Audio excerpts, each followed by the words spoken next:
नमस्कार, मैं Shreya digital India news में आप सभी का स्वागत है। बढ़ते आज की खबरों की ओर। डिप्टी सीएम विजय सिन्हा ने भूमाफिया और अधिकारियों को फिर चेताया। बिहार में भूमाफिया, जमीन के दलालों और राजस्व एवं भूमि सुधार विभाग में व्याप्त भ्रष्टाचार के खिलाफ मोर्चा खोल चुके डिप्टी सीएम विजय कुमार सिन्हा ने कहा कि सरकारी जमीन के साथ किसी भी प्रकार की धोखाधड़ी और चालबाजी बर्दाश्त नहीं की जाएगी।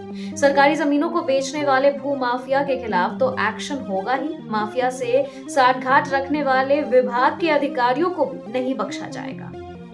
बिहार में शिक्षक बहाली पर बड़ी घोषणा। बिहार में शिक्षक बनने का सपना देख रहे लाखों अभ्यर्थियों के लिए एक बड़ी खुशखबरी सामने आई है। बता दें कि राज्य के शिक्षा मंत्री सुनील कुमार ने शिक्षक बहाली को लेकर अहम जानकारी साझा की। उन्होंने स्पष्ट किया कि शिक्षक नियुक्ति परीक्षा टियर 4 को लेकर शिक्षा विभाग की ओर से 15 से 20 जनवरी के बीच बीपीएससी को औपचारिक सूचना भेज दी जाएगी। इसके बाद आयोग की ओर से बहाली की जाएगी और आगे की प्रक्रिया शुरू होगी।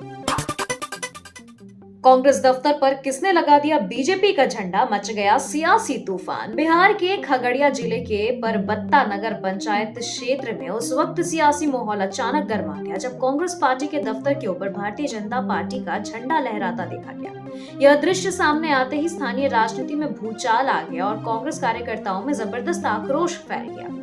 देखते ही देखते यह मामला जिले भर में चर्चा का विषय बन गया है और दोनों प्रमुख दल आमने सामने आ गए। जेडीयू ने पत्र लिखकर मांगा जवाब। पटना स्थित 10 सेक्युलर रोड स्थित सरकारी बंगला खाली किए जाने के बाद लगातार विवाद बना हुआ है। अब इस मामले में जनता दल ने गंभीर सवाल उठाए हैं। अपने पत्र में नीरज कुमार ने मीडिया रिपोर्ट्स का हवाला देते हुए कहा कि राबड़ी देवी के परिवार की अनुपस्थिति में रात के समय बंगला खाली किया गया है।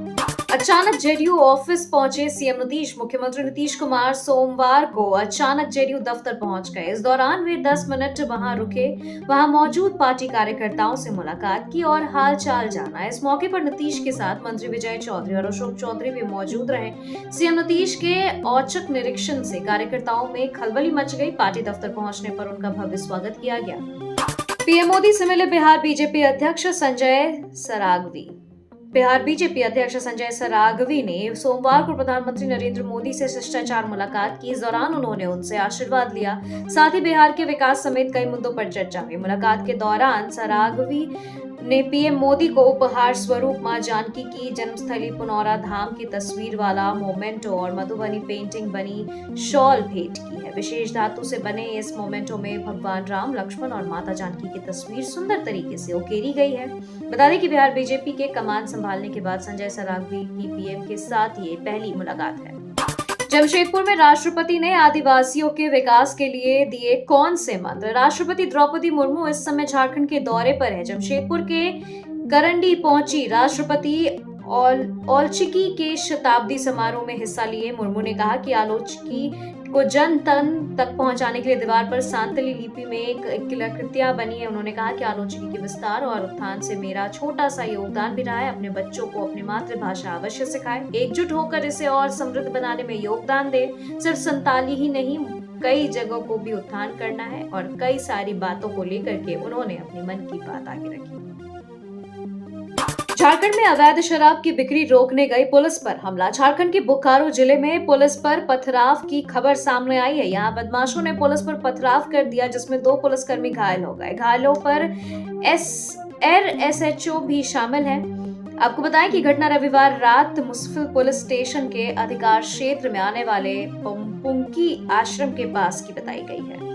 बिहार चुनाव में बम्पर जीत के बाद अब झारखंड में सक्रिय हुई बीजेपी। भारतीय जनता पार्टी के संगठन प्रभारी लक्ष्मीकांत वाजपेयी ने प्रदेश के नेताओं को सड़क पर उतारकर राज्य सरकार की नीतियों का विरोध करने और जनता से संवाद करने की सलाह दी है। निकाय चुनाव के लिए सरकार पर दबाव बनाने की सलाह देते हुए वाजपेयी ने पिछले दिनों प्रदेश के नेताओं की बैठक में संगठन को सक्रिय करने पर जोर दिया। जी राम जी योजना को लेकर भ्रम फैला रहा कांग्रेस। भाजपा नेता आदित्य साहू ने बोला, मशीनों से करा रहे थे काम। भाजपा प्रदेश कार्यकारी अध्यक्ष और राज्यसभा सदस्य आदित्य साहू ने सोमवार को कहा कि जी राम जी योजना के बारे में कांग्रेस पार्टी लोगों को भ्रमित कर रही है।